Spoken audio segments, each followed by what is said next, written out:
What's going on, everybody, and welcome back to another edition of the Hangout Spot Live. I am your host, Johnny, and we are here live and direct from the man cave here at my house. And we have another spectacular show in store for you. And shout out to everybody who actually made our first show on Tuesday night, man. This is actually our second show this week. But for the ones that rocked out with me and were able to actually see the recording afterwards, if you weren't able to make it live, I appreciate all the support, man. It was a great first show. Shout out to my boy Cesar Setup from Boxeo Urbano Network. He was here with me. We were going over all of the action that we are expected to see this weekend. December 7th, we got fight cards in Puerto Rico. We got a fight card in Phoenix, Arizona. So there's a lot going on.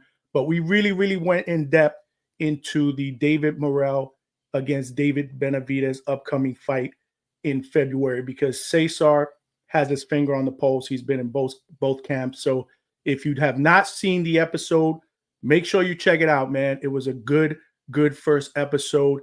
And I'm excited to be back. I'm excited to be back because today we have another great show ahead in store for you. Today we have a very special guest.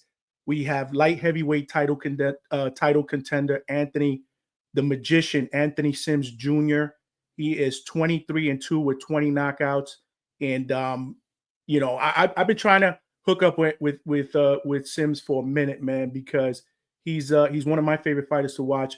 He's one of the most avoided fighters, and I think that he's suffering a lot from the business of boxing because he's in between promotion companies right now, and I think it's been a little bit difficult for him to get a fight. So I wanted to get him on. He's a very confident and gifted fighter, an old school fighter with one of the best jabs in the game. Great footwork. We'll get into all of that, in a second. But hopefully he'll be on in just a little bit. But there's plenty going on, like I said. And first and foremost, let me remind everybody, man, when you come to the Hangout Spot Live, there's some ground rules, man.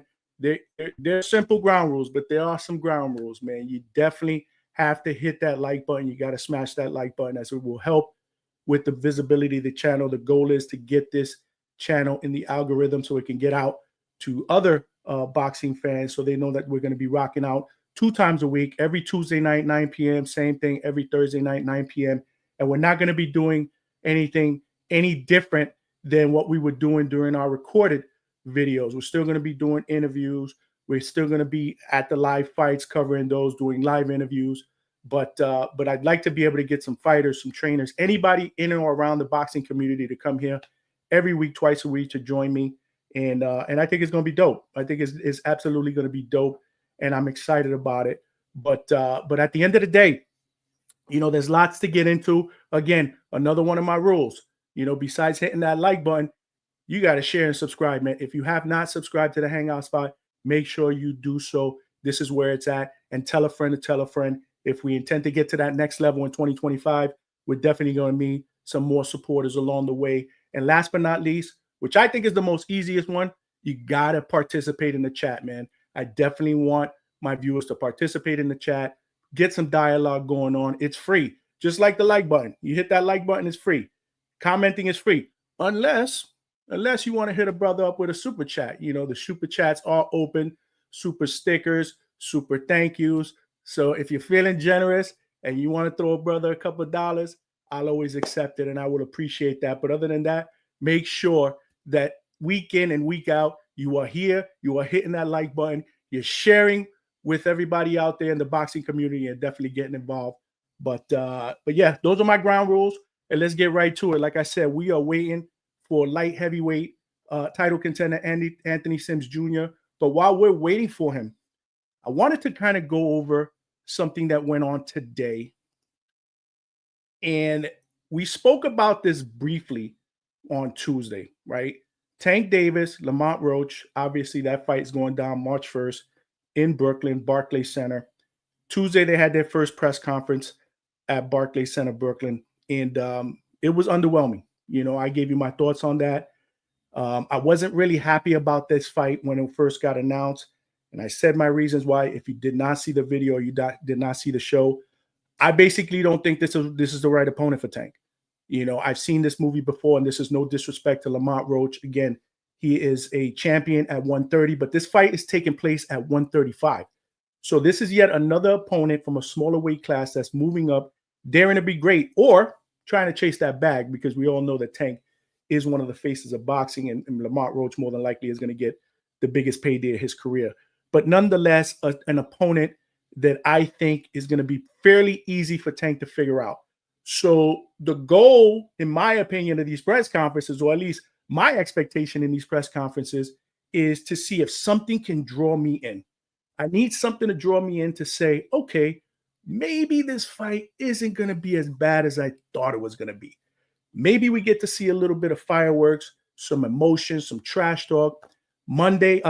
Tuesday did not deliver at all. I mean, it was a fairly reserved press conference. Tank is a fairly reserved guy in these things until something usually triggers him off. And it's usually some trash talk from somebody in the audience or in the crowd, or somebody from the other fighter's camp. And that's what happened on Tuesday. So there was a little bit of emotion there, but not as much as I thought. Again, I walked away from that press conference. I was underwhelmed. I was underwhelmed. I got to keep it real.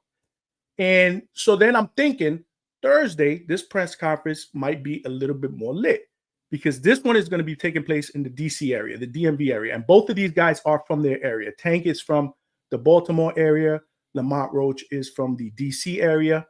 And, you know, they have a background. Obviously, they fought together at the amateurs, so they're very, very familiar with each other. So I figured in front of their home crowd, now we're going to finally get some shit popping, right? And in typical fashion, man, number one, Tank shows up an hour late, because this is what he does, like ultimate diva, right? He can never get to a press conference on time. So we're waiting an hour for this thing to start. And then once it starts, this thing took place at Howard University, I believe. So it was inside of a gym, in a college. And I'm not necessarily shitting on that, but at the end of the day, I gotta keep it real. And this is nothing against Tank. This is nothing against Roach, because again, when you say stuff like this, you know, the Tank fans out there call you a hater. But this press conference, in my opinion, for a PBC press conference, Amazon Prime, this is going to be streamed on Amazon Prime pay-per-view. I mean, it was so low budget. It was corny. I mean, I got to keep it real. And it was boring. Again, you know, nothing realistically popped off in this press conference that led me to believe that there's going to be fireworks in this fight. I mean, it's absolutely crazy. They had a comedian, and usually when PBC does these press conferences before these pay-per-view fights, it's usually Brian Custer. And shout out to my boy Brian Custer. But he wasn't there. It was this comedian, and honestly, I didn't know who this dude was. No disrespect. I mean, maybe it's because I'm old or whatnot, but I didn't even know who this dude was. So he was kind of like the host, and man, like I said, man, it just disappointed from the presentation, the questions that he was asking. Again, you know, these guys seem more cordial than I would like them to be. Again, in a press conference, to me, it's a buildup for the fight. So I want to see some buzz. I want to see some shit popping off.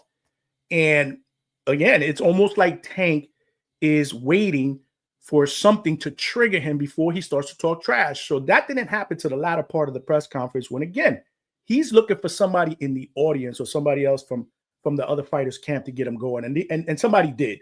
There was some trash talk going on from somebody in the crowd. He got up, he got amped up, you know, and it kind of feels like that's what Tank needs, you know, to kind of turn that light switch on. And so at the very end, you saw a little bit of fireworks coming from Tank, but you know, for the most part, they were fairly cordial, and not much said, not much dialogue. Again, very, very low budget, very disappointing. I walked away from this press conference the same exact way that I walked away from the Tuesday press conference. And at this point, I got to be honest, man, I'm still not drawn in. And the fight fan in me, I already know, is going to more than likely get more into it as the fight gets closer. And this is probably a fight that I'm going to fly down to New York City to cover, because I know the buzz at the Barclays Center is going to be popping. I know it's not going to disappoint. So I definitely want to be there. But this fight is just, again, so underwhelming, because, I'm not a Tank hater. I really like Tank, but I'm one of those guys that I'm not scared to hold my favorite fighter accountable. And that's what fight fans don't do. We don't hold our favorite fighters accountable as much as we should, right? And in this day and age, if you hold a fighter accountable, you're hating on him. You're hating on him, and nobody's hating on Tank. At the end of the day, and I've said this time in and time out on the Boxing Vice when I'm there. Shout out to my boy Nestor Gibbs and the TBB community, where I'm usually there part-time as a co-host and a member of the panel. And I go back and forth all the time with callers about this. And at the end of the day, listen, it is what it is. Tank's 30 years old. He's a special talent, but he's yet to be in a fight against somebody else where we think that other person has an opportunity to beat him. I'm sorry. That's what it is, right? I want to see Tank fight the best guys. And right now at 135, arguably he's the best lightweight in the division. He's the hardest hitter by far. I mean, this guy's a lightweight. He hits like a welterweight. Why is he not fighting what people will say is the second best fight in the division, which is Shakur Stevenson, right? I don't see why that fight is not happening. Or Tank himself as the A side is not pushing for that fight to happen. So that's my biggest criticism, right? We're wasting our time, fighting guys at a lower weight class. And again, this is no disrespect to Lamont Roach. He's a very, very nice fighter. He's a champion at 135. But I've seen this movie before. And like I've said on the show before, this is a rerun. This is basically a Tank rerun. And I can tell you exactly how it's going to go. It's going to be a good fight for the first 5 rounds until Tank figures him out, because that's what Tank usually does. He starts slow, downloads that data and that timing, and then he starts to prey his opponent, set up traps, and then he's going to strike, because that's what Tank does in typical Tank fashion. And then when that happens, usually you're looking at a 7th, 8th, 9th round stoppage.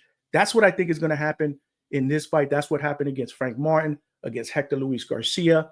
So I don't see this being any different, and I'm not a big guy on reruns, you know what I'm saying? So I want to see, Tank fight against the better guys, Shakur Stevenson, Teofimo Lopez. There's no reason why, in my opinion, that fight shouldn't have happened. Teofimo Lopez right now doesn't have an opponent.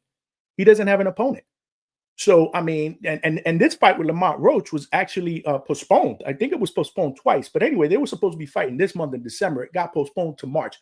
So if they were going to postpone it, just cancel it altogether and make a mega fight with Teofimo Lopez in March. That would have been something that would have piqued my interest, because Teofimo, in my opinion, is a fighter that really, really poses a threat to a fighter like Tank. It would be a great fight, a great pay-per-view event. And but we're all deprived. As fans, we're deprived of seeing those big fights, and we're reserved to seeing these type of fights. Now, the only drama that I took out of the press conference, which was on Tuesday, is when Tank told everybody that he wants to retire. 2025 supposedly is his last year in boxing. He wants to concentrate on his mental health, and he doesn't want boxing to be a distraction while he does that. So he was basically telling everybody that there's three fights left. Lamont Roach being the first one, and then there's 2 more fights after that. He did make it clear on one of the interviews post-fight that he was looking at possibly a rematch with Ryan Garcia, which I guess from a financial perspective, it would make sense, right? Because these two made a bag the first time around. And with all the rehydration clauses and all of that, I mean, I don't know if that really made a difference for the outcome, but realistically, you saw what he did to Ryan, who was drained. So I don't know. I don't know if this fight has no restrictions. I don't know what weight class it will be. Ryan's a pretty big kid right now, much bigger than Tank Davis. I don't know if Tank will be willing to fight Ryan Garcia without any type of weight restrictions.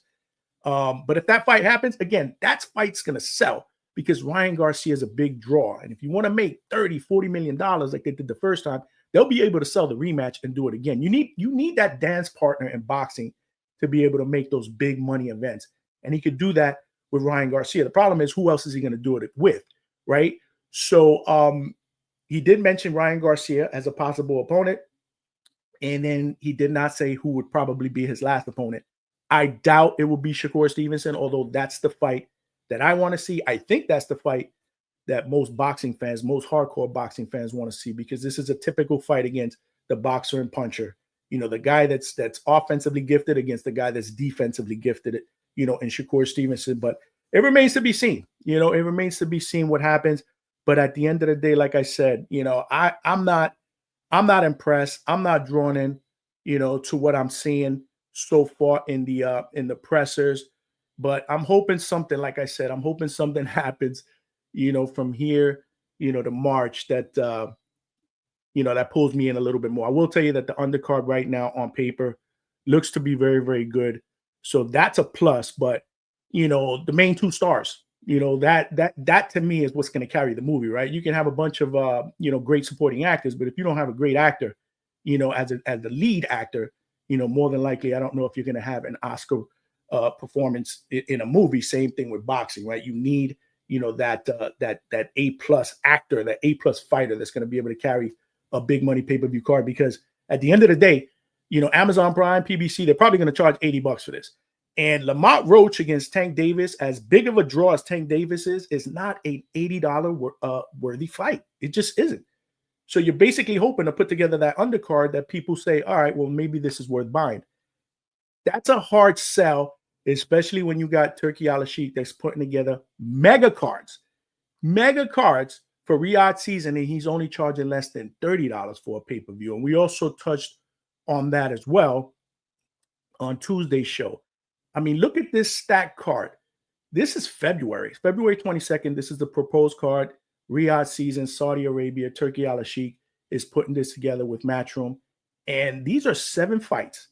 7 fights where realistically, they may not all be 50-50 fights, but most of these fights are 50-50 squabbles, man. They're 50-50 squabbles. So at the end of the day, we're getting value for much less money out of our pockets. This pay-per-view card right here, $26.99 is what Turki Al-Sheikh is charging. That's why at the end of the day, I don't really understand why people have a problem with Turki Al-Sheikh in boxing. I think he's been a godsend. I really do. I mean, he's a fight fan. And he's a fight fan that likes to see the best fight the best. He wants to be entertained, right? And most boxing fans nowadays, especially the casual fans, they want to be entertained. I mean, even though this card right now, if you really look at this card, you got Arthur Beterbiev against Bivol, the rematch. I think that's a great, great fight. Anytime that you have a fight the first time around where fans are kind of split down the middle on who they thought won that fight, the encore is always necessary. We got to see if we can get that decision right the second time and maybe have a clear-cut winner. So I love that main event.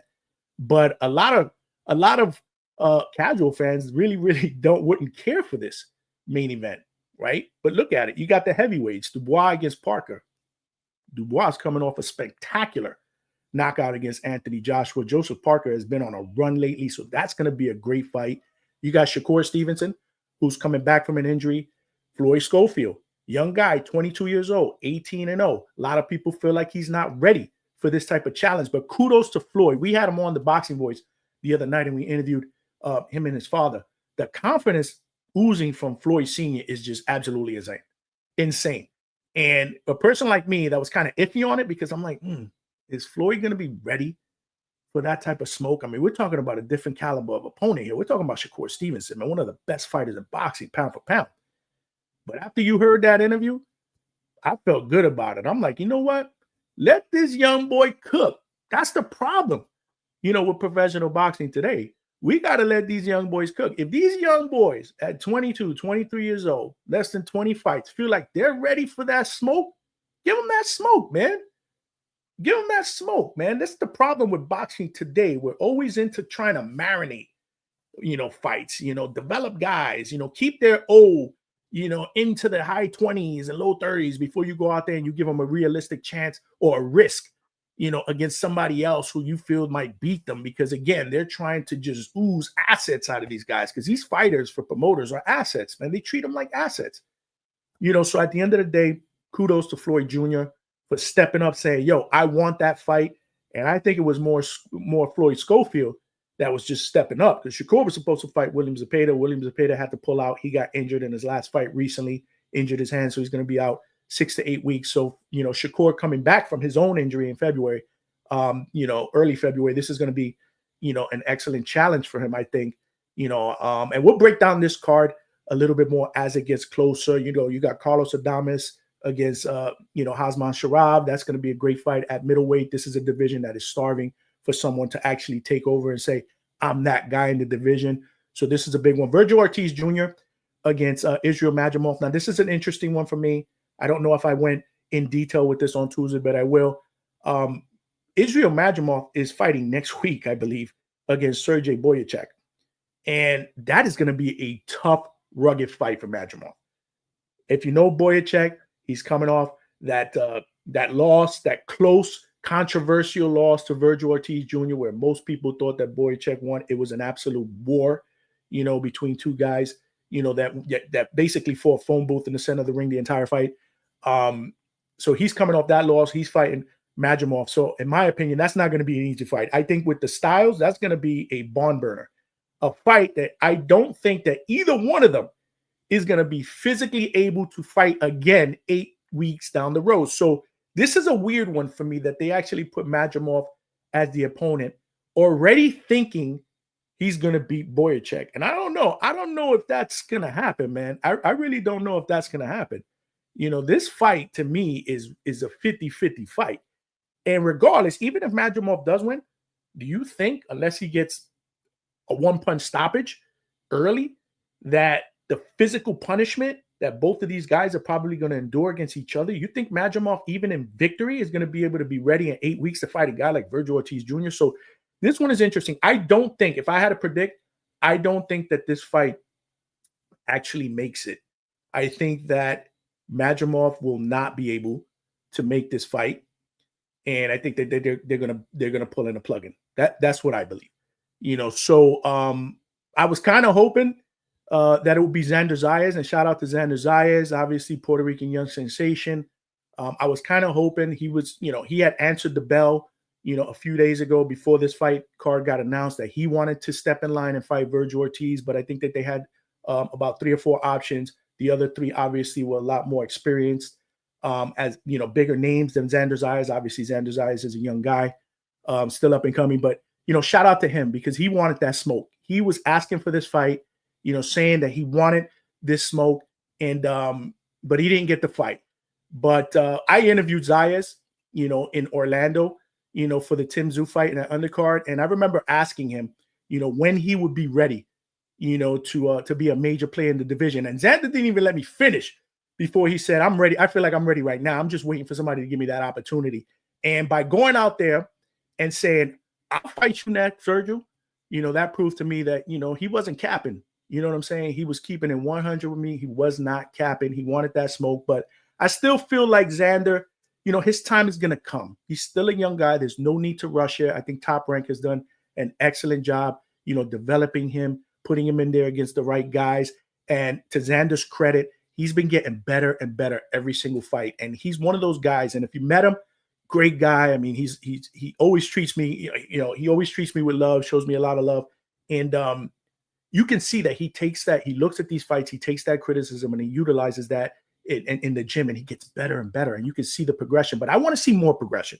I really don't. I don't want him to be rushed. I want him to be brought along the right way so that when he is in that big fight, there's no question. There's no question that he could potentially go out there and win not just one title, but maybe multiple titles in either that division or multiple weight classes. I see a lot of special things in Xander Zayas. Again, he's one of my favorites, so I may be a bit biased, but at the end of the day, I do appreciate him reaching out to that smoke. And then you got the heavyweights. The heavyweights will never disappoint. Zhili Zhang against Kabayal. I think that's going to be a sleeper, a really, really good fight. Again, you can never go wrong with the heavyweights, right? And then you got Butazi and you got Callum Smith. That is in the light heavyweight division. I'm hoping that Anthony Sims Jr. pops on in a little bit because that's another fight, in his division against potential future opponents that I really want to get his take on. So we'll hopefully we'll talk about that, in a bit. And I just reached out to him to see what was going on. But yeah, I mean, listen, you can't deny how what Turki Al-Sheikh is trying to do, what he's trying to put together. And I personally, like I said, I personally think that he's really, really good for the sport of boxing. But anyway, it looks like we got some super chats. First one of the day, we got Liz Rosado. And for those of you guys that don't know, she happens to be my wife. And she's actually one of the ones that pushed me to start doing this channel. And I couldn't love her more.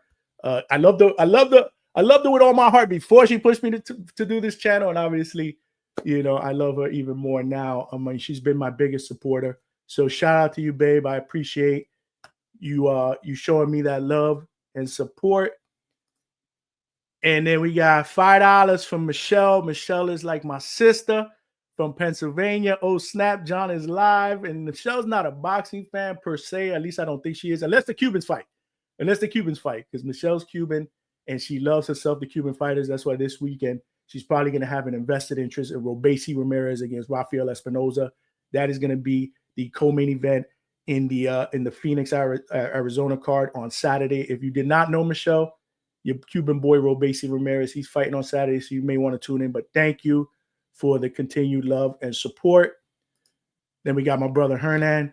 I appreciate the super sticker, brother. Another one of my PA brothers, taking it way back to when I lived in PA. Shout out to you. And then we got my boy Ryan, man, Canadian, $10. Ryan from Boxing Talk up north. The Hangout Spot is fire. Like and subscribe, y'all. Ryan, you already know how we do, brother. My TBV brother. Obviously, he's also a co-host as well. Great show, Boxing Talk up north.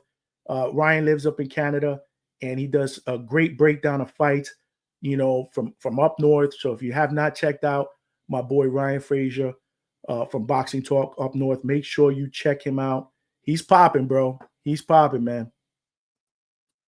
But let's see what else we got here. What else we got? Ryan, yep. I mean, let's hope Xander gets the call, man. I mean, he's he feels like he's ready. He feels like he's ready. And who am I to say he's not? If it were me, I'd want at least one more fight against a former champion. But I wouldn't have been mad if he would have got that fight against Virgil Ortiz Jr. as well. I think he can more than hold his own, man. Xander's a gifted kid, man. He can box. Can Callum pull off the upset? That's a good question. I mean, right now, Butazi, I mean, a lot of people are high on him. You know, in the UK, I wouldn't sleep on Callum. I wouldn't sleep on Callum at all, man.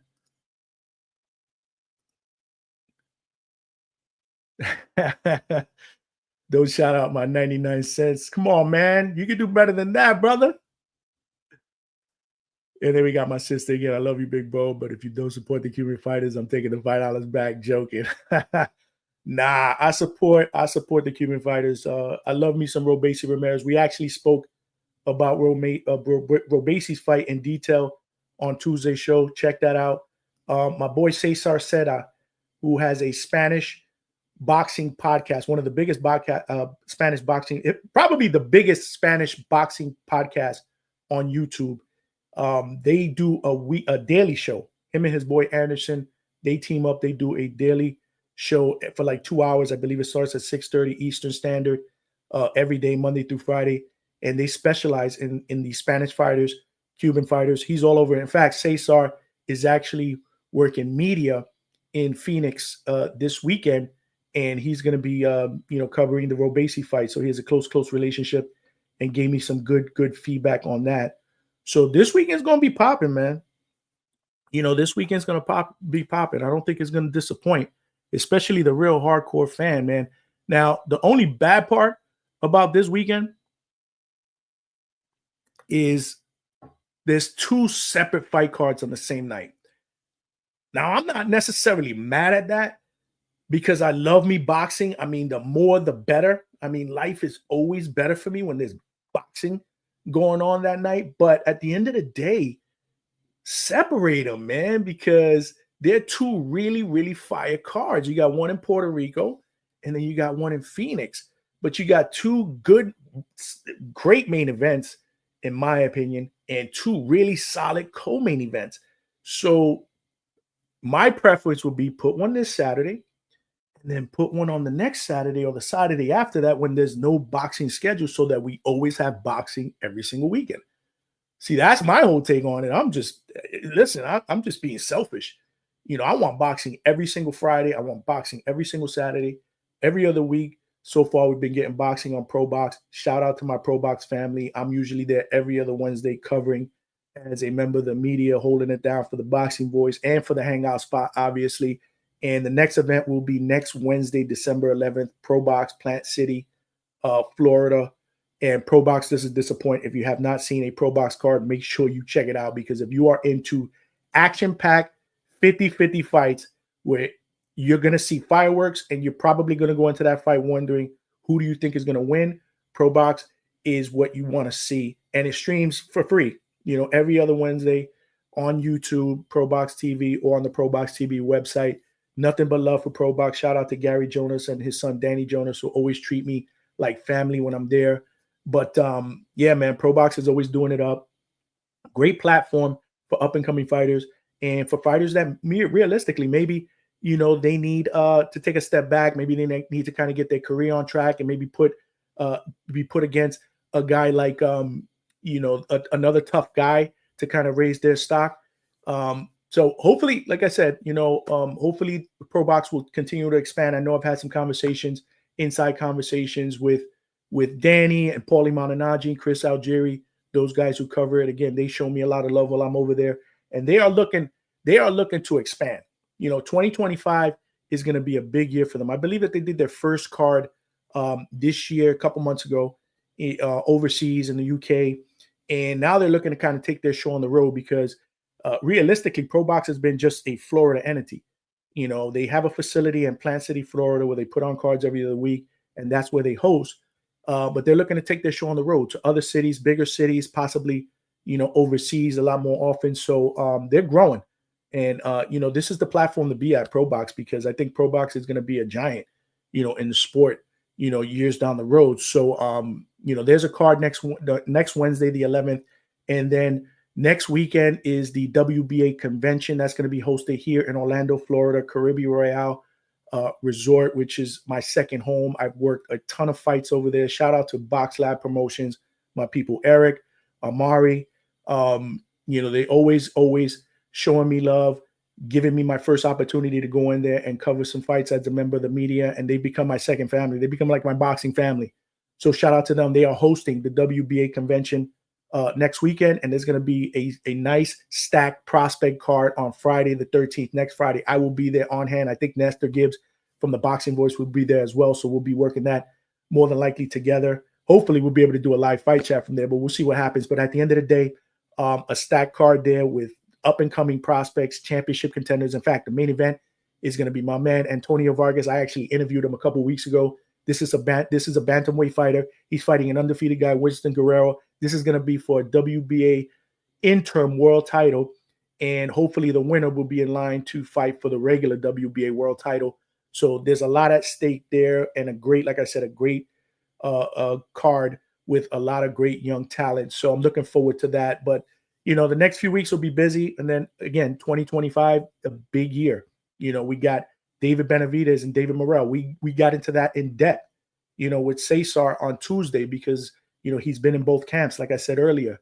So I'm looking forward to that as well. He broke down what he expected to happen. As we get closer, we'll do a little bit more of an in-depth of a breakdown. But right now that fight's looking to take place in I believe at the end of February. Yeah, sometime in February. But yeah, man. So it's United in Motion. What's going on? Where's Black Sugar? Listen, I'm waiting for him, man. I mean, I told him 9 o'clock. He told me he'd be on. I just shot him another text. Let's see if hopefully we can get him on, man. I've been trying to get Sugar Sims on for a while, man. I mean, he's a guy that, he has a colorful personality, man. He reminds me of Apollo Creed from the Rocky films, man. He's colorful. He has great footwork.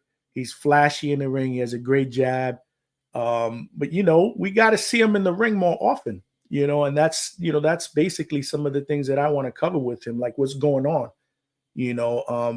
why has his career been stalled? I mean, I know he's in between promotion companies and so forth. So I kind of wanted to get his take on what's going on with him and what he has planned going forward. I also want to get his take on the state of the light heavyweight division, right? Because this is his division and he's in the prime of his career. He's 29 years old, so I know for a fact, because I've had conversations with him off the record, that he wants that smoke, but we got to get him back in the ring before we can make a case against putting him in there against a title contender. So I'm hoping we get him on, man. I just shot him another text right now. So, hopefully we'll be able to get him on in a bit.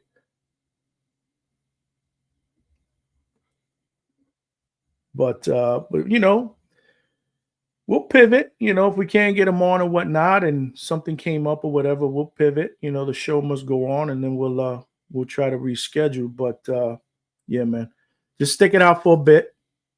Sometimes this happens. Do you think pro boxing is going to do shows in other states more often next year, Ryan? Yes, absolutely.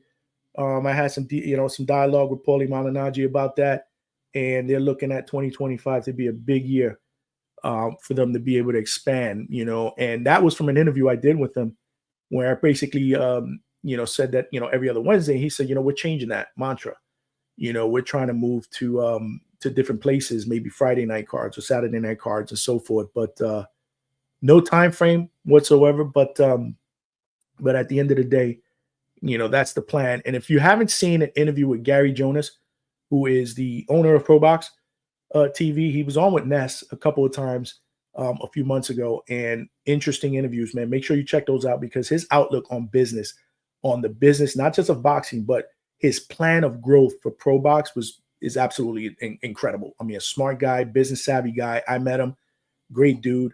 I mean, so they got a good thing going on there, but I think that he's doing it. He's working it in phases, which is smart, right? This is phase one. Then eventually we want to get to phase two, phase three, until we get to the point, to that level that we want to get to. So it's 2025. It's going to be big. I'm just interesting to see, just as you, Ryan, to see where ProBox goes. Yeah, no, I agree. Right now, ProBox is popping, man. And it's even better when you see him live, man, because it's in a small facility, so it gets crazy in there, man. It's a great experience. My wife, who is also a big Xander fan, I think Xander will get the call this year. Hope so. PR needs it. Yeah, I mean, listen, like I said, Xander is ready. He's ready now. The problem with that is I don't know if Top Rank thinks he's ready right now. I think Top Rank is notorious for developing their fight, or wanting to develop their fighters to the right way, to the point where maybe they go a little bit too far with it, and the fighters aren't necessarily happy with not getting the fights that they believe they need at that particular point in their career.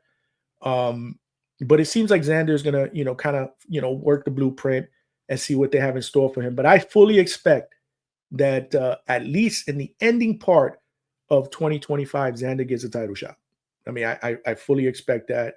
I would hope that happens. He did tell me that he'd like to get back into the ring early in the first quarter of 2025. Again, I'd like to see that against maybe a former world champion, somebody that we can realistically say, okay, he beat Teixeira, he beat this other guy recently, this Mexican guy that was super tough. Now he beat another former world champion, and he looked good doing it. I'd like to see that happen, and then I'd feel a lot more comfortable, with him against the big dogs, because the 154 division is popping. I mean, it's popping. I mean, I don't know how long Crawford's going to be there. Obviously, the news around town is that, Turki Al-Sheikh wants to sit down with Canelo Alvarez, just them two, meeting of the minds, no outside parties, no promotion, just him and Canelo in a room. That's what he said. And he's hoping to get in contact with him to make that happen, so that they could talk about a mega fight against Terence Crawford. Because we all know Terence Crawford wants that smoke. Terence Crawford wants that fight. I have a funny feeling that that's the only fight that Terence Crawford wants before he kind of walks away into the sunset. This will be a fight where he has got to move up 2 divisions.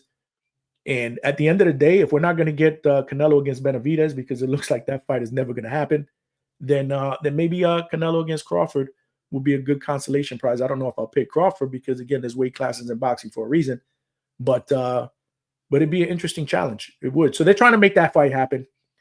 So let's see if Canelo actually sits down with Turki, and they're able to come up with a price, because I got to tell you that fight is not happening unless they offer Canelo at least $100 million. And I don't even think $100 million would do it, because there's reports that Usyk is probably going to make $115 million. I don't know how true that is. That's a report that I've seen on social media. But if that's true, you got to know that Canelo, who, arguably is the face of boxing, is probably going to want a lot more than that to step in the ring with Crawford. So, if they can, make something happen, maybe in the $125 million range, which is absolutely insane to me for a professional fight, then maybe that happens. I don't know. A face of boxing like Trinidad and Cotto, absolutely. Absolutely. I mean, Puerto Rico is a country that is starving. They always want to face. Puerto Rico. And right now, Edgar Berlanga, the chosen one, he's kind of made that claim that he's the face of Puerto Rican boxing. That remains to be seen whether that's true or not. I do know from conversations with Edgar that he's planning on a fight in Puerto Rico in March. And for what I heard on the Boxing Voice recently, they have a couple of opponents that they're looking at. It's probably not going to be a big name. We're just looking at that fight as more of a homecoming. You go out there against a guy who you're supposed to beat. You beat him. You look good doing it. You endear yourself even more to the Puerto Rican crowd and the Puerto Rican fan base. And then supposedly right after that, in May or June or something like that, supposedly they're looking at getting Edgar a big fight against some of the bigger names, maybe Plant, maybe Munguia, maybe Charlo, and one of those. So, I look forward to that. But yeah, I mean, we need a face of Puerto Rican boxing. United in Motion, Black Sugar, Anthony Sings. Next up, Tank need to give him a shot. I don't know. I mean, he's been vocal about Tank in the past, but Sims is a light heavyweight. Motion. He's a light heavyweight. He fights at 175. Tank fights at 135. I don't see that fight happening. I mean, again, there's size differences in boxing for a reason. But hey, I'll remember this question if we're able to get him on. We'll see what he says. But yeah, that's probably going to be the benchmark here, 100 mil. Canelo wasn't brought. My boy Ryan, appreciate the support, brother. Appreciate you, man. Canelo wasn't too far from that $200 million number he dropped. It sounded like a price out. Well, you know the deal. This is boxing, right? This is boxing.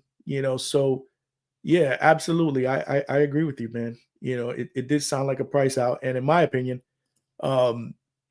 this is what boxers do, man. When in my opinion, they use it as a duck tactic. You know what I'm saying? Like when they don't really want to fight or something like that, just go out there and overprice yourself. Just ask for an insane, astronomical amount of money. Obviously, it's going to get turned down. And then you could walk away saying, well, I wanted that fight, but they didn't want to pay me, to go out there and fight. Well, hello, $200 million? Listen, at the end of the day, Canelo needs to fight David Benavidez. That's a fight that we all want to see. That's a fight that I want to see. I mean, but for some apparent reason, it doesn't look like it's going to happen, man. I mean, it looks like the Benavidez camp is they're always down for that fight. I've spoken to Jose Sr. on numerous occasions, and even though David's at 175, if the Canelo fight comes at 160, he will drop. He said he will drop back down for that fight. I don't know if he'll drop down for any other fight, but he did make it clear that that he would drop down to 168 if that fight presented itself. I don't know if that's a wise move. Obviously, David's a big guy. He's a very, very big guy. It looks like this is going to be his second fight at 175 against David Morrell next year. I think he's going to probably fill into that weight. I don't know if that is a fight that I would want him to go back down for. But listen, to give the fight fans what they want to see, and mainly what David Benavidez wants, because David Benavidez has been asking this fight for years. And it's not just asking for this fight. I argue with people about this all the time. It's a fight that he deserved, man. He was the number one. He was the mandatory for a long time for that title. So it's a fight that he earned. It's a fight that he deserved. But at the end of the day, it's a fight that Canelo had no interest in making, which is weird to me because if you're sitting there saying that David Benavidez is too big or he's going to balloon up way too big, dude, you fought people at 175 before. I mean, you fought Kovalev. You fought Dimitri Bivol. And he would want to fight Dimitri Bivol again, but you don't want to fight David Benavidez at your own weight class, 168. I don't know, man. I spoke to Paulie Malignaggi, and I did an interview with him, and he made it clear that he thought that was the biggest duck in boxing history, Canelo ducking David Benavidez, and I thought that was crazy. And if you guys haven't seen it, make sure you check out my channel. That Paulie Malignaggi is there at the Hangout Spot. And again, make sure you smash that like button and subscribe. If you have not subscribed to the Hangout Spot, make sure you subscribe. This is how we do it up here. Every Tuesdays and Thursdays, 9 o'clock, we're going to be doing it up. Again, my hope was to have Anthony Sims Jr. in here. He texted me about an hour and a half ago and said he'd be okay. I don't know what happened. But he's not answering my text now. So if we cannot get him on today, we will obviously look to reschedule and make that happen for you. But I really think that it's going to be an interview that you guys are going to want to watch because, like I said, Anthony is very, very outspoken. He's a colorful personality. He's the type of fighter that I think needs his own podcast, man, or reality show. So it'd be a good one. So we'll figure it out. We'll figure it out nonetheless. But it doesn't matter, man. He's not here. I'm here, man. We rocking out together, man. I appreciate everybody that's in here rocking out with me in the chat. How about Inoue? Well, Inoue's fighting on Christmas Eve, if I'm not mistaken, right? The 23rd, 24th, if I'm not mistaken, against his mandatory Sam Goodman. Inoue, in my opinion, is either one or two, arguably best in the world, pound for pound. He's a special talent, like my boy, the Maniac, the Boxing Maniac says. And shout out to my boy, the Boxing Maniac and Four Corners Boxing. He calls him an alien because he says he's out of this world. I mean, there's realistically nothing, in my opinion, that Inoue can do. He's a special fighter. So I love watching him. I just wish that we can see him in the States a little bit more. But let's see what happens down the road. Maybe a big fight with Junto Nakatani, will happen down the road. I know people have been trying to link him to Tank. He's too small for Tank. I don't know if that fight will ever happen. But again, the casual fans, those are the type of fights that they ask for. Yeah, unfortunately, I gotta agree with you, Hearn. I mean, I think Canelo is ducking, and I'm a Canelo guy, but I gotta be honest with you, man. He's soured on me. He really is, man. He's gone full diva mode to me, and I can't argue with his resume. But at the end of the day, I also can't be that guy that says, well, since he's fought all the best guys, he deserves to pick and choose at this point in his career. You'll never hear that come out of my mouth. Now, there are a lot of fight fans that will say that. And to me, those are enablers because this is boxing, dude. At the end of the day, and this is where I tell you that Floyd Mayweather screwed that up for everybody because he was doing that and people were okay with it. But at the end of the day, again, my thing is you're a fighter and you fight the top guys. If you're a champion, okay, if you're a champion, an undisputed champion or unified champion in your division, your job is to fight the top contenders. Or else give up the straps and let somebody else fight for him. Which is why, again, I've heavily criticized him about not fighting David Benavidez. Dude, he's your mandatory. He's your WBC mandatory.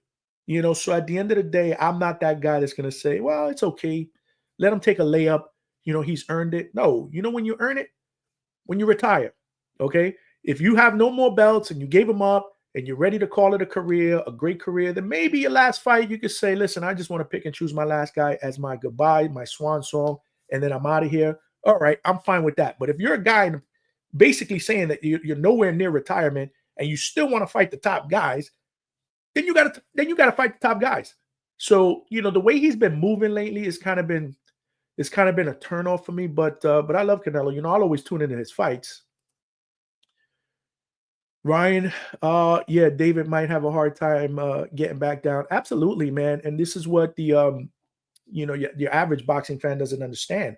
It's hard, to be able to move up, move down, move up, move down. I mean, that's just physically taxing on a fighter's body. And especially a fighter that's having a hard time making that particular weight. And there has been rumors in the past that David Benavidez has had a hard time making 168.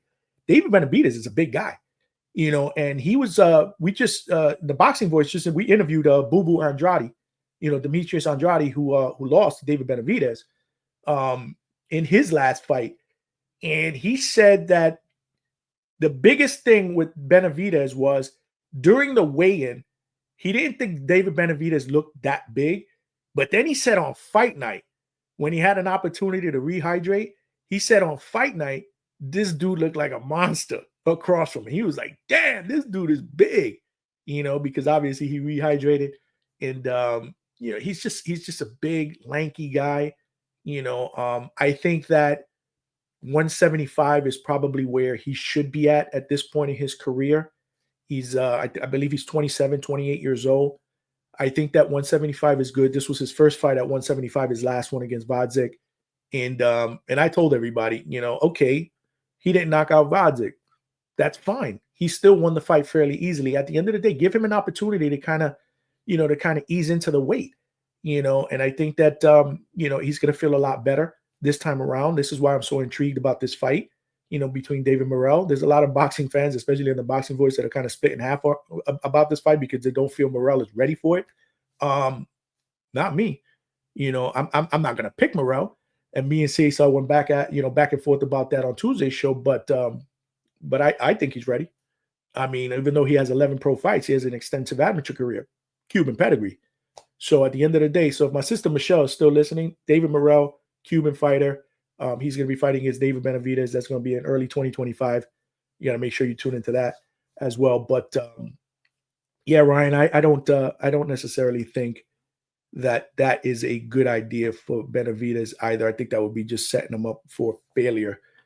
But anyhow, what I want to do real quick is I just want to touch on the fights really quick that are going on this weekend, because I know that me and Cesar touched on it, but it was more his take on it. And I kind of want to deep dive a little bit into this.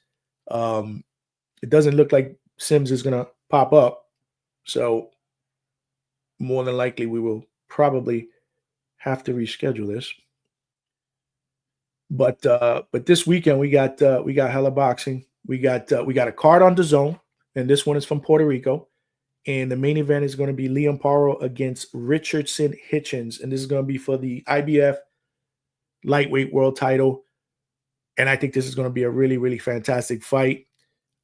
Richardson Hitchins is a really, really good young talent, 18-0 with 7 knockouts. Superior boxer. I mean, a lot of people are crapping on his last performance against a tough guy, Gustavo Lemos, a guy that Keyshawn Davis basically dog walked recently in Norfolk, Virginia. But styles make fights, and the way you get up for one fighter isn't necessarily the way you would get up for another fighter. So at the end of the day, I don't put too much stock in those kind of performances. Hitchins did win the fight, but now he's going against a champion, right? This is his first title shot, if I'm not mistaken. Liam Paro, 25-0, 15 knockouts, known for going into the Lion's Den and beating what people were calling the boogeyman at that division, at the 140-pound division. That was Subriel Matias from Puerto Rico. So Liam goes into Puerto Rico and beats Matias to take his IBF title. But the crazy part about that is, and this is what I like about Liam Paro, he's a badass. Not only did he beat him in his home turf, now he's going back to his home turf, to Subriel Matias' home turf in Puerto Rico, to defend that title. So it's almost like he's trying to be an adopted son in Puerto Rico. And the press conference today was pretty funny because he actually tried to speak a little bit of Spanish to kind of endear himself to the Puerto Rican crowd, and I thought that was pretty funny. But I think this is going to be a really good matchup. I'm kind of stuck on who I would pick here. Cesar did tell me on Tuesday that he had an inside, they had an inside word that Liam Paro was having a hard time making weight. I'm not sure. Again, could it be true? Could it not be true? I'm not sure. But they both look good. I mean, Hitchins is physically taller than Paro, but Paro's a rough guy. He's a rough guy that likes to get into the weeds of it and then, hit, hold, so it might be a little bit of frustrating for Hitchins. But if Hitchins is able to figure him out, again, he's a superior boxer with good hand speed, good footwork. So this is going to be an interesting matchup. Again, he's going, basically into the Lions Den, right? Because it's almost like the entire crowd is probably going to be pro Liam Paro. That would be my guess, especially since Richardson Hitchins has been talking a lot of shit, man. And that's what I'm concerned about. He's been talking hella shit, I mean, in the press conference, today, I'm sure he's, they pushed each other, during the face-off. He shoved, Hitchins, so he's been talking a lot of shit, calling Liam Paro a pussy and all this other stuff. And, he's going to dog walk him. So, I'm a little concerned about that. I'm a little concerned about that. But at the end of the day, I think it's going to be a good fight. I think I'm going to lean towards Paro. I do. I love his toughness. And he's another guy that shocked me, because when he fought against Montana Love, I actually picked Montana Love to win. And he ended up stopping Montana Love. What he did against Matias, that can't be denied. Like I said, I didn't see that coming, especially in Puerto Rico. And, he fought a really, really tough, rugged, a hard-fought fight, to take the world title. So I'm going to stick with Paro in this. But the fight that I'm really, really looking forward to as well is Christopher Pitufo Diaz. That's going to be the co-main event. He's going against undefeated Henry LeBron. And this is a battle against two Puerto Rican guys. This is going to be at super featherweight. Pitufo Diaz is 29-4 with 19 knockouts. He's coming off a second-round stoppage. He's a former world champion at featherweight, and he's fought some really, really big names. I mean, he's been there against Shakur Stevenson, Oscar Navarrete, Dog Bay, Ito. So there's he has that experience factor. He's 30 years old. I interviewed him recently at Legacy Fitness Gym in Orlando, and shout out to Coach Nelson Rodriguez, Jorge Linares, who is also training him as well. I also interviewed, and they're very, very excited about this fight. And if you haven't seen the interview that I did with Pitufo Diaz, make sure you check it out. He's super confident, and he looks in spectacular shape. Trust me when I tell you, he looks in great shape, and he's ready. He's ready. He told me that this is going to be a crossroads fight for him. A fight that could potentially change his entire career. He's looking for a second world title, in a second division, and he's looking for a world title shot against possibly Lamont Roach. He did mention Lamont Roach, but obviously Lamont Roach is going to be fighting against Tank Davis. But I think after Tank Davis beats him, Lamont Roach will come back down, and I believe that he's not going to have to relinquish his 135-pound title to move up. So more than likely he'll still be the 135 champion. And the winner, I'd like to see them get a shot at Lamont Roach, for that title. But Henry LeBron, 19-0, 27 years old, 10 knockouts, no easy task. So I think that's going to be a war. I really do. And I'm looking forward to that fight as well. You have some other people on the card. Jaleel Hackett, Ryan. Yep. I mean, his opponent is super tall. And but I'm interested in that fight too, because remember, they've been linking Jaleel Hackett, I believe, to what? I think he was a fight against Brian Norman Jr. I saw that they did an Instagram live one time with Mill City Boxing. Shout out to Mill City Boxing. And Jaleel Hackett and his father were going back and forth with Brian Norman and Brian Norman Sr. And shout out to the Normans, man. Those are my peoples, man. So that'll be interesting. He's chirping about that, about a fight with Norman, for his title. But we'll see. We'll see what he brings to the table. I like Jaleel Hackett, but this is going to be a tough challenge for him as well. But you got Yankiel Rivera, who's on that card. You also have an up-and-coming fighter out of Box Lab Promotion, a super featherweight, Carlos De Leon Castro. He's 2-0, 1 KO. They are very, very high on him in Box Lab Promotions, and he's fighting on that card as well. So this is a stacked card. This is going to be a stacked card from top to bottom. Puerto Rico on the zone, and the only bad part about this card is what it's up against, which is this card. And this is, again, Saturday night, December 7th. This one is on ESPN Top Rank.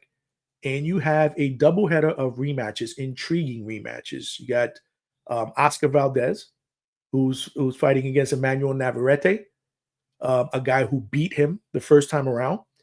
And then you have in the co-main event, Cuban gold medalist, Robesi Ramirez. He's going up against a guy who beat him to take his title, Rafael Espinoza. So I think both these fights are going to be fire.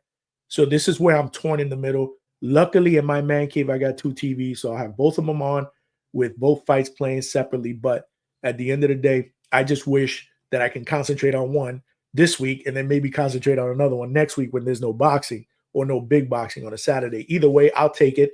The main event, the co-main event with Robesi and Espinoza, that's going to be an interesting one. I don't know if Robesi took Espinoza lightly, but Espinoza is a special talent. He's a big guy for that division, tall guy, rangy. He can box. He can mix it up. Robesi is a technical guy who does have some power, has a tremendous uppercut. In fact, I was at his last fight in Miami when he stopped his opponent, tough Mexican guy with an uppercut, basically, and won by TKO to get this fight. And shout out to Top Rank for giving him this rematch, for giving Oshaki Foster his rematch, against Robson Conceição in a controversial fight that we all thought Oshaki won the first time. He was able to get that get back. Hopefully Ramirez can get that get back. And this one is going to be tough. This one is going to be really, really tough. I'm stuck in the middle with it. Robesi is 14-2 with 9 knockouts.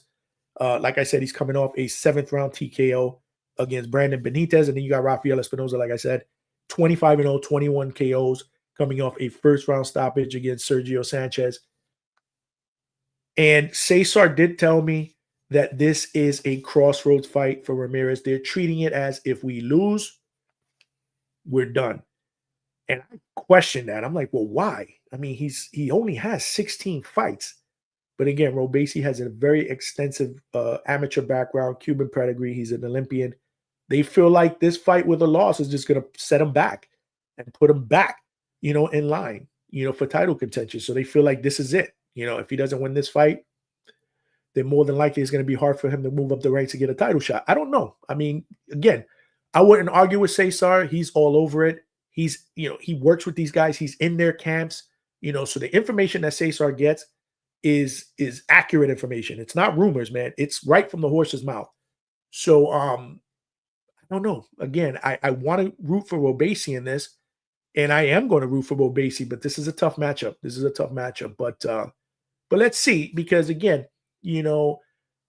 maybe he took Espinoza a little lightly that first time around. Not a lot of people knew who Espinoza was. They did after that fight, especially putting down Robeisy Ramirez late in that fight. So I think that's going to be an excellent matchup. We'll stick with Robeisy so that my sister Michelle doesn't get upset with me. And then the main event between Emanuel Navarrete and Oscar Valdez. Oscar Valdez loses the last time around. We all know that Navarrete, again, a different type of fighter, very, very tall for that division, very awkward, punches in all different angles, comes in with a lunging uppercut. And if you look at that first fight, he was, Oscar Valdez was eating uppercuts all day. And Oscar Valdez is the type of guy that comes in high guard, but the uppercut was just landing straight under the high guard. Doesn't really move his head a lot. He's probably got to start moving his head a little bit more. And he's got to let his hands go. But it's hard. It's hard when you're fighting an awkward guy that just stands there and just starts throwing all these different punches from different angles. It's not trying to look cute while he's doing it. He's just trying to go out there and land all these different type of punches in all different areas. I mean, body, head, shoulders, arms. I mean, Navarrete is he's a different type of talent, but he's coming off a loss where he moved up a weight class. So now he's coming back down. And he is obviously the title holder there. But so, we'll see. This is for the this is actually for the WBO Super Featherweight title. So we'll see. We'll see how this fight goes. I'm gonna stick to Navarrete in this, and I love me some Oscar Valdez. He's one of my favorite fighters to watch. But I just think this is too much of a tough nut to crack at this point in his career. And I don't like the fact that, again, he was landing all these lunging uppercuts, and it looked like he was hurting Valdez. I don't know if Valdez will have the formula to be able to figure that out. But we will see. We will see. My pick is going to go with Navarrete, but that's going to be another sensational card, in Phoenix, Arizona. So I don't think boxing fans either way are going to be disappointed. But yeah, and then this Friday, we have boxing here in the Hard Rock Seminole in Hollywood, Florida. Shout out to my boy super lightweight junior welterweight contender. Prospect Aaron Aponte, the Alien King. He'll be fighting on that card, and he fights out of Miami KO Fitness Gym. Those are my people out there. Shout out to Coach Mike Robles and his brother Mr. B, always showing me love. Aaron, again, it's a good kid, up and coming.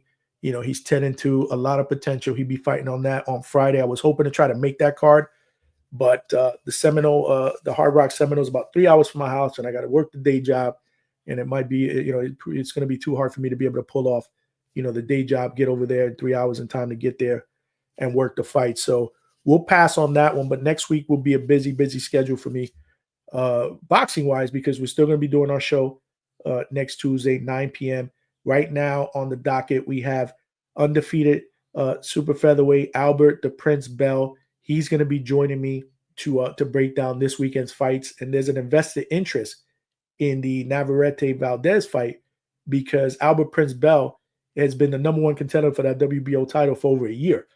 And he just hasn't been able to get that fight. And I think he's very, very avoided because of his his size. He's tall, he's lanky, he can box, he can punch now. He when I interviewed him a couple of months ago, he was going through some hand problems, a couple of years prior. He got that fixed, and you can tell in the last fight that he was sitting down in his punches, so you saw the power coming. and he was landing good punches, and he ended up getting this guy out of there. He was supposed to have a fight in October. That ended up getting canceled. So supposedly, if all goes well, early 2025, my expectation, and I'm sure his expectation, is he'll get the winner of Navarrete and Valdez and get his shot at the WBO title. And I think that's going to be crazy because my man Prince, he get down, man. He get down. He will be a champion, trust me. And shout out to him.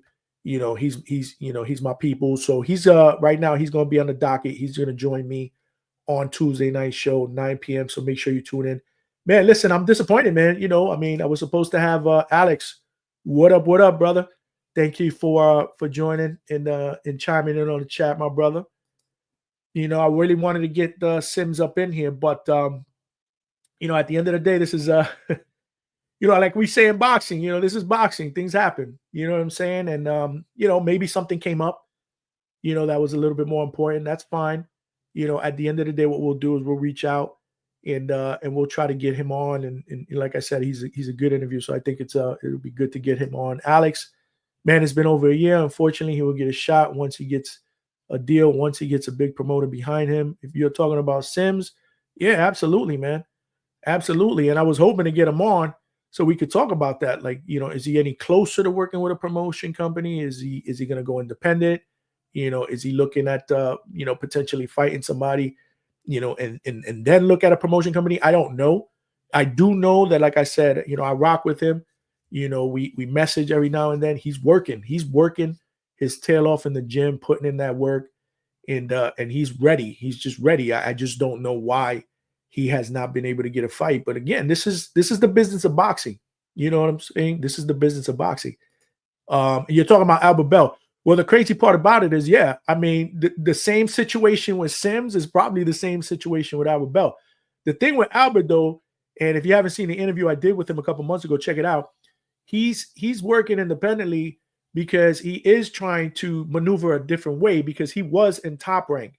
And there was some differences on how they wanted to move his career and how he wanted his career to go. And the one thing I will tell you about Prince Bell, which you guys will notice on Tuesday when I have him on the show, is that he's super smart and super savvy about the business of boxing.